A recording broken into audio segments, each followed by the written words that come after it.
Hi guys! Welcome back na naman sa aking channel, Alex Beauty. So last week nga pinakita ko sa inyo yung unboxing ng BIOLOMIXSTANDMIXER as well as the kung ano pa yung mga usage ng mga attachment, at the same time yung kanyang speed limit and outer looks and kung gaano siya kaganda, kamura, at kung saan ko siya binili. So this time naman ipapakita ko sa inyo kung kakayanin ba yung gumawa ng stand mixer na ito ng almost 1 kilogram ng UBE cheese pandesal. So tabayanan nyo itong video na ito hanggang matapos para makita nyo kung talagang deserve ba itong stand mixer na ito para sa inyong business. So let's start.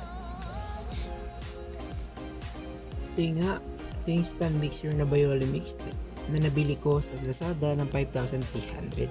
So ito yung complete ingredients na gagamitin ko. So since hindi naman ito yung purpose ko na demo or kung paano gumawa ng pandesal, pero ilalagay ko pa rin sa description box yung quantity ng ingredients ko and paano ko siya ginawa. So umpisa na natin. Lagay ko muna yung flour together with yeast na already bloom.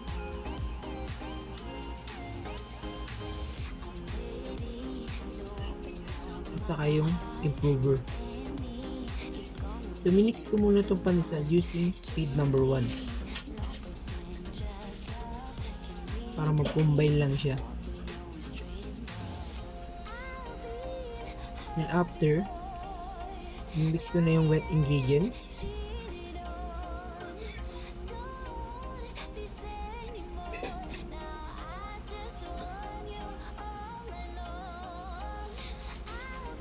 After ko malagay yung wet ingredients, nag-upisa na akong i-mix and dough slowly by speed 1 and 2.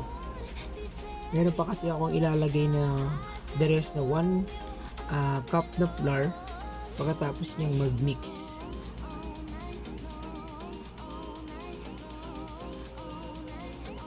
So I'm using speed number 3. Yan yung pinaka speed na recommended sa paggawa ng dough as per manual. Pero na-try ko na rin naman guys gumawa ng iba't ibang klase ng breads sa stand mixer na to, and gumagamit din ako ng madalas na 4 to 5. Yun yung pinakamataas na speed na nagamit ko, which is 5 sa almost half kilo lang or half kilo na dough. Yun lang yung pinakamabilis na ano ko. Since yung 6 talagang mag-wobble na siya, talagang gagalaw na siya na sobra, at the same time mabilis umiinit yung stand mixer. So I suggest na kung almost 1 kilo yung ninid yung dough, mas mainam na 3 to 4 lang ang speed nyo, and then kung half kilo naman yun, pwede nyo siyang i-4 to 5.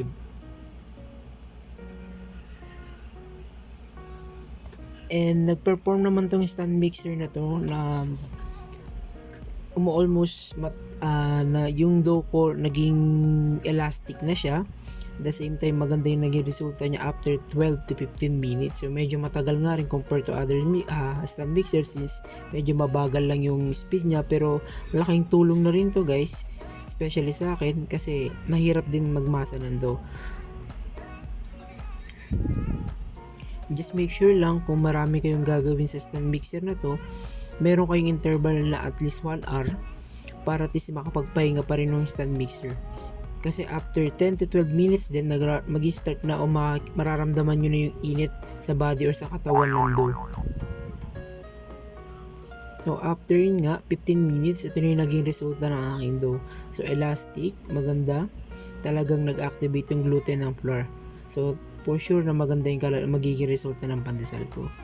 So since hindi nga yung hindi ko na pinakita kung paano ko ginawa yung pandesal, since hindi naman nga yung main purpose na aking video, but at the same time papakita ko pa rin sa inyo na talagang sobrang maganda yung nagiging quality pa rin niya. At the same time laking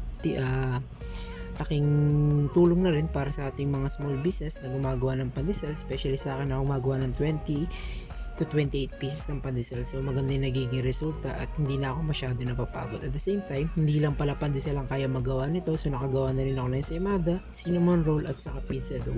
So talagang sobrang laki ng tulong nito. So yun lamang guys, I hope nagbigay na naman ako ng isang information. So thank you so much. Don't forget to subscribe to my channel.